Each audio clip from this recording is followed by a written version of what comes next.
Good morning.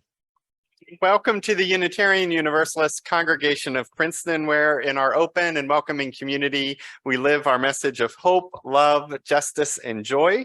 We extend a special welcome to our visitors this morning. We're really happy that you're here, and we'd love to get to know more about you. If you haven't stopped by the newcomer table just outside those back doors of Robinson, please do so after the worship service so that we can get you any information that you like about our congregation and our many, many ministries happening here. Happenings in the back of your order of service has announcements about many of our upcoming events and activities, including that today is our trunk or treat and taco party extravaganza.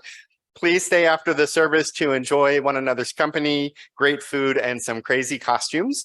The weather looks like it's going to let us have the trunk or treat outside in the parking lot, so that will be right after the service. We hope you'll stay for tacos, but if you're not going to stay for tacos, we'll ask you to move your car kind of out of the parking lot area so our little costume goblins and ghouls won't get run over. We'll be right out there after the service for trunk or treat. Tacos are happening in founders rooms, so everything should happen there or there. If the weather doesn't cooperate, then we'll bring everyone inside and we'll kind of play it by ear, but it'll all work out. It'll be fun. After service today, stay around for trunk or treat and tacos. And we all have gifts, skills, talents, and interests that we enjoy sharing with others. Next week after worship is your chance to explore the many opportunities to do that here at UU Princeton. This program is called Sharing Our Gifts. It's a fair in which our many groups and ministries will be available in Robinson Lounge right after worship next week. You can learn about what they do and how you can help share your many gifts. Again, that's right after worship next week.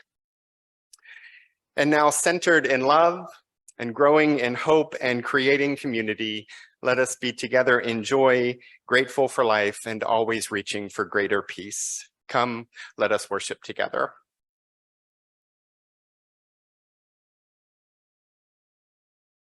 It's okay to fall apart sometimes. Tacos fall apart a lot, and we still love them. Shandell Levon. And let us join together in the spirit of prayer. Make us like the dawn, Holy One, bringing the light of peace to the world, shining it upon all without hesitance, blessing each beyond barriers. And make us like the dusk, Holy One, bringing the beauty of darkness to the world, covering each without hesitance, blessing each beyond barriers. When we would live small lives with fenced hearts behind walls of ego and worry, accomplishment and comparison. Wisen our lives to be as dawn and dusk, their light and darkness, blessing as grace, each beating heart upon whom they shine and rest. And make our words and deeds of this peace and beauty long enough for our thoughts to become of them as well. Help us live them until we become them. Make even our half-believed prayers bless in practice until we proclaim them from the depth of our souls.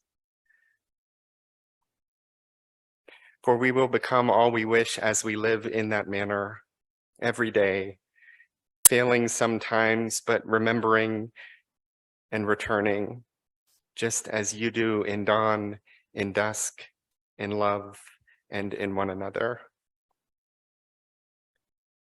And here in the silence of this sacred space, we offer these, the prayers of our hearts.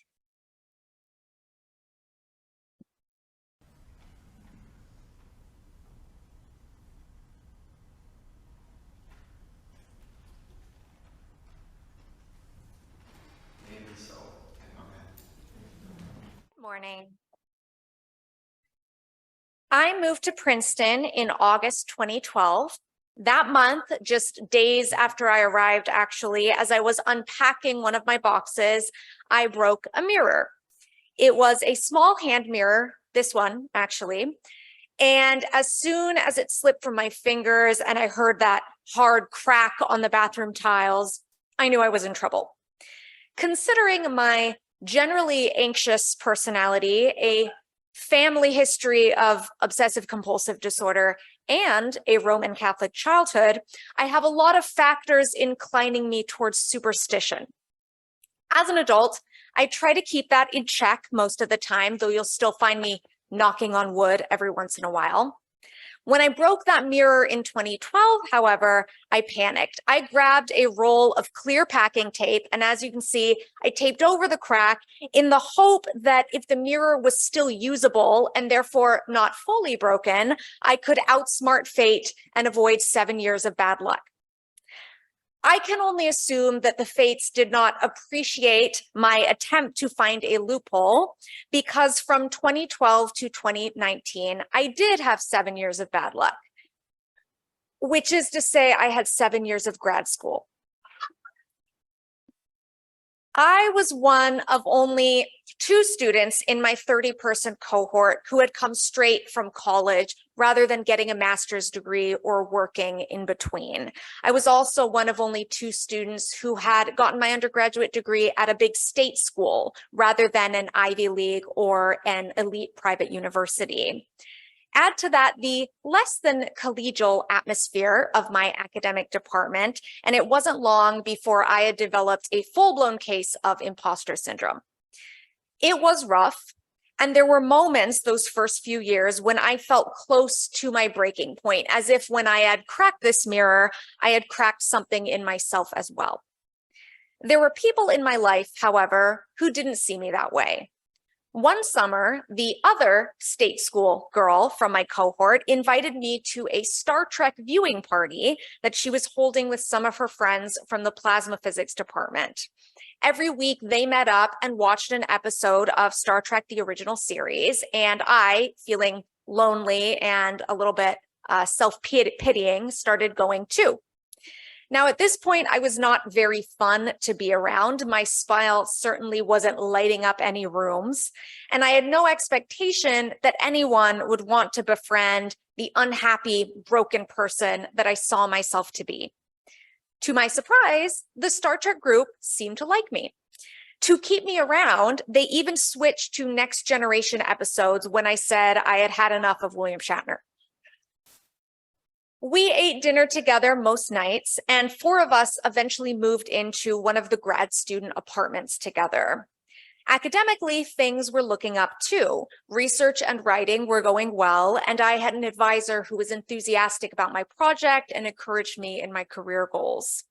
By the end of my 7 years of bad luck, I had everything I had hoped for when I came to Princeton: a PhD, a book contract, and a group of friends who accepted me even when I felt shattered and broken. I even married one of them, my best friend, who I had met at that first Star Trek viewing party, although at the time I did not expect we would be best friends. He's not here this morning, which is probably for the best because he would be very, very embarrassed by me saying this, but his kindness and support all those years helped me more than he ever knew. He never thought of me as a broken person.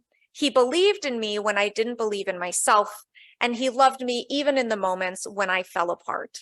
Now, I still fall apart sometimes, but his example of unconditional love has shown me that it's possible for me to love and accept myself in my brokenness as well.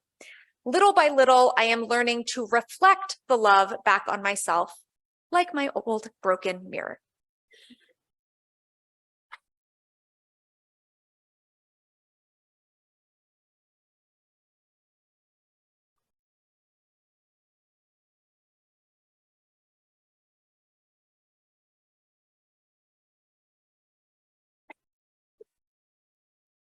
All right.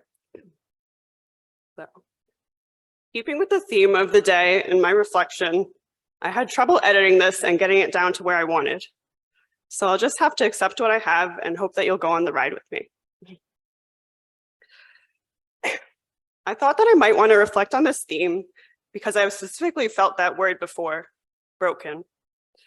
For instance, I remember my therapist seeming a little sad when I told her at my last session before I had to stop working with her, as I moved from New Jersey to Michigan when I was 25, that I still felt broken.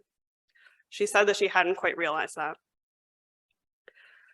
By broken, I think I meant deficient, not good enough, not really great at dealing with life. I have struggled with anxiety for a long time, depression for many years as well. Feeling too slow, too detail-oriented, very often late, messy, disorganized, tired, lacking motivation. Again, you could say not super functional or broken. In addition to the long-term anxiety I faced, I really disliked the company culture at my first job and felt like I couldn't keep up with turning out reports like they wanted. I felt like my long-term relationship at the time was good, but I wasn't sure if it was strong enough to withstand certain circumstances. It wasn't. I pretty much always felt tired and frequently felt sick. But to make it a little more positive, feeling at the end of my rope did at least spur me to make a change. I quit my job and applied to graduate school, following what felt like a somewhat crazy dream for a suburbanite of working in the agricultural field. That wasn't when my whole life turned around or anything, though. I've certainly struggled with brokenness since then. In grad school, I also had trouble keeping up. I could have had more writing output, read more articles. I had trouble making decisions in the face of uncertainty, like deciding which statistical method to use or assessing how much disease was in each research plot, trouble with perfectionism. My next job, I had similar struggles. All along, I felt that I should be better, improve. I wasn't good enough yet. I had to try to be more functional.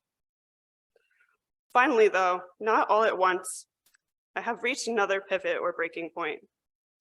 Breaking now in the way of letting go and finding a deeper truth. I've realized that one of the most important things to work on is just accepting the brokenness to begin with and not fighting against it with such painful angst. This is not a brilliant revelation in any way. I've had it said to me in one form or another many times. Sorry.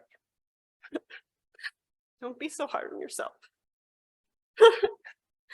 It's one thing to hear it and apparently quite another to start to internalize it. Something that has helped me is realizing that I'm not uniquely deficient. It sounds a bit silly, I'm sure not, but I'm sure I'm not the only one that has felt this way. Like I'm just not as good as other people who seem to be a lot better at achieving things. Sorry, I didn't mean to break down in tears in the middle, but however, while each person's situation is unique and it's not an even playing field, still we all have our own struggles, worries, strengths, and weaknesses. And while we can come from vastly different circumstances, if you're struggling with something, there's probably a bunch of people who can relate. I listen to a podcast a lot these days called 10% Happier. The host, Dan Harris, a former news anchor, had a panic attack on live TV, a breaking point that inspired him to start turning his life around. On his podcast, he discusses Buddhism and meditation and many issues that people mentally struggle with and that cause suffering in their lives. A good number of times, I've felt like Dan and his team are reading my mind, creating an episode just for me. But of course, it's actually that there are many people out there with similar inner turmoil. I would love for more people to feel less alone in their brokenness as well, and maybe even stop considering it brokenness, but beautiful differences or diversity instead. We all work a bit differently and thus bring different things to the table. For example, I think of myself as detailed and thorough, which can lead to good quality outcomes, but I can also use people to remind me about the big picture.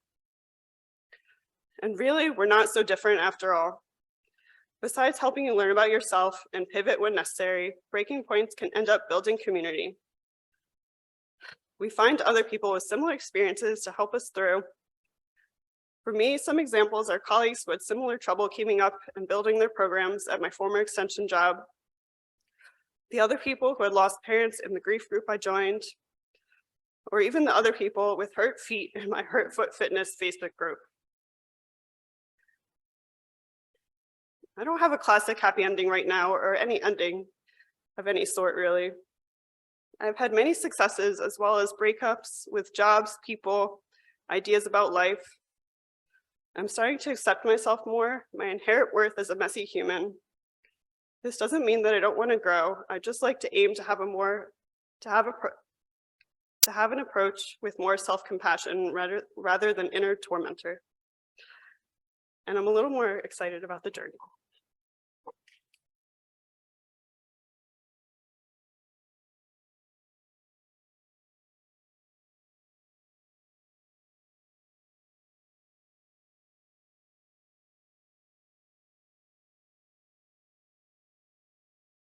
So Douglas Adams once said, I can never get the hang of Thursdays.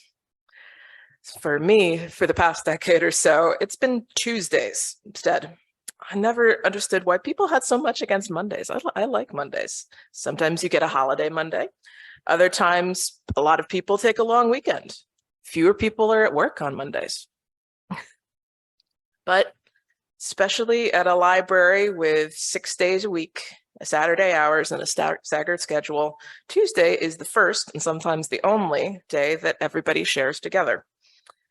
It wasn't my first job, but it was my first job fresh out of library school where I learned to dread Tuesdays. And even now, apart from the full moon, ask me about that sometimes, Tuesdays are the days that seem to conspire against me. Tuesdays, when the broken nature of what you're trying to do stares you dead in the face. When the job and the world, with good intentions and with bad, is breaking you, become too bright or too loud to ignore. I had been so happy to get that job after what seemed like both an endless and blessedly short search. I was 27, and I didn't think of myself as wearing rose-colored glasses. Not really. I thought I was just cynical enough that the dream of the library profession wouldn't let me down. I was too clever for the vocational awe, as writer Fobazi Attar coined it. Too clever for the vocational awe to draw me in. I told my friends and my family for years that being a librarian was not a save the world job to me. It's just a job where I could do some good and look myself in the eye when I got home. And hey, I got to move to New York City, another place I thought I didn't have dreams about. You grow up 90 minutes away. You can't have dreams about New York, right? But there was one flaw in my brilliant plan. I moved there, started the job, and librarian became my personality a lot more than I intended. I covered the missing shifts, worked the extra Saturdays so that other people could have a life, changed my hours at a moment's notice. I took the problems of my students and my faculty and my colleagues as my own, as what life did I really have to go back to? When you let the vocation in that much, without the sandbags of community or friends or hobbies to back you up, the water gets through, the cracks appear. It was 2015, a year of family grief, the fourth straight year of organizational turmoil, of bed bugs, when I said something about a new colleague at work that showed me just how far I had come from that 27-year-old only 3 years before. He hasn't been here long enough to know we can't do things. I didn't start looking for a new job then. I didn't plaster over the cracks right away. It took a few more months, and then it took a year, and really, it's taken 7 years, and I still see the light through those cracks and hear the noise sometimes. But if you asked me again, would I choose not to be broken in the first place? Would I give up those 5 years? I don't think I would. I'm sure I wouldn't. I don't regret that broken young woman any more than I do the angry 16-year-old I was much longer ago. The 16-year-old I was scared of for a very long time. Even in the worst times, those two were some pretty fun kids. I have to love the broken and repaired and rebroken bits of me, because I wouldn't be standing here in front of you without them.